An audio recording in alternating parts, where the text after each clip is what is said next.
The EU and NATO have pleaded calm in Macedonia after nationalist protesters stormed the parliament in Skopje on Thursday, attacking politicians and journalists in an attempt to prevent the election of an ethnic Albanian as speaker.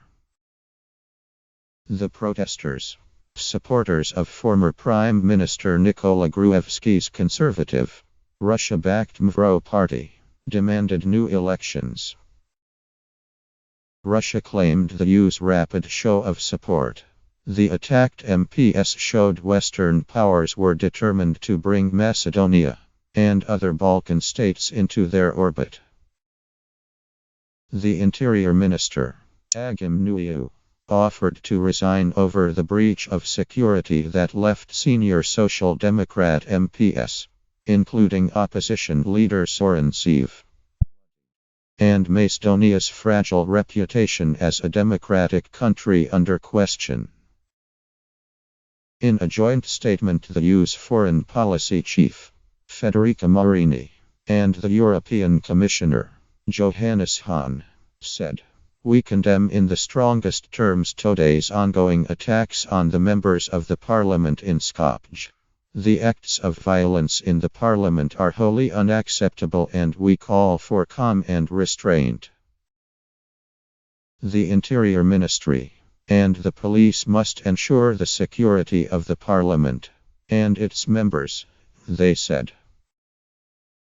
The NATO Secretary General, Jens Stoltenberg, said he was shocked by the violence. All parties should respect democratic process and engage in dialogue, not violence, he urged on Twitter. Protesters, some wearing hoods to disguise their identity, forced their way into the parliament after the vote to elect Talat Safari as speaker.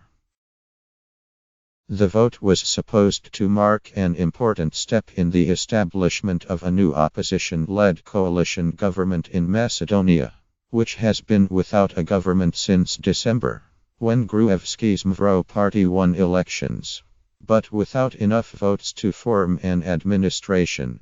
Coalition talks broke down over ethnic Albanian demands. Albanian be recognized as an official second language in a country where a quarter of the population is ethnic Albanian.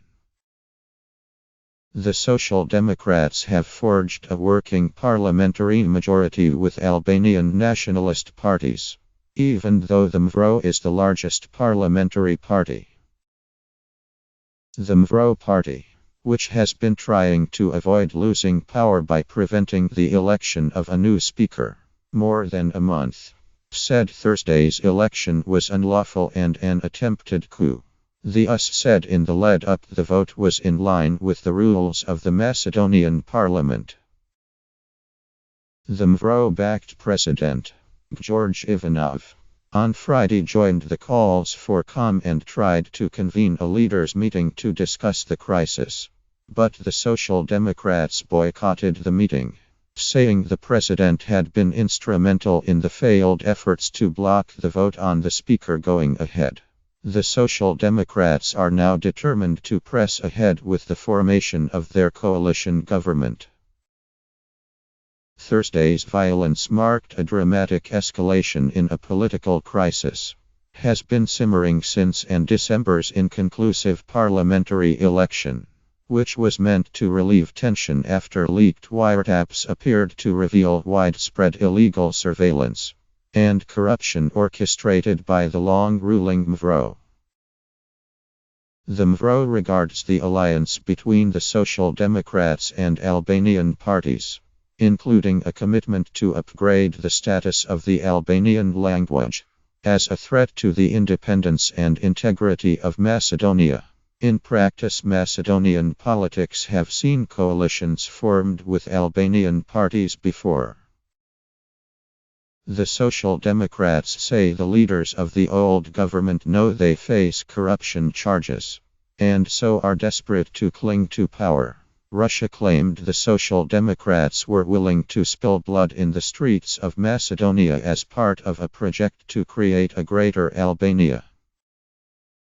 Albanians make up about a quarter of the population of Macedonia, and are seeking greater official use of Albanian as well as a fairer distribution of national resources to the regions. An Interior Ministry statement on Friday said 102 people had been treated at city hospitals, including MPs and police officers, after Thursday night's violence. Hungary's foreign minister claimed foreign intrusion was to blame. The political crisis in Macedonia. Peter Szijjarto says that faraway foreign countries, which he didn't name, decided the country's voting timetable. Szijjarto, attending a meeting of EU foreign ministers in Malta, said, Macedonia's example clearly shows the dangers of external intervention in the life of a country. The Serbian government called an emergency session saying the episode in the Skopje parliament raised questions of security right across the Balkans.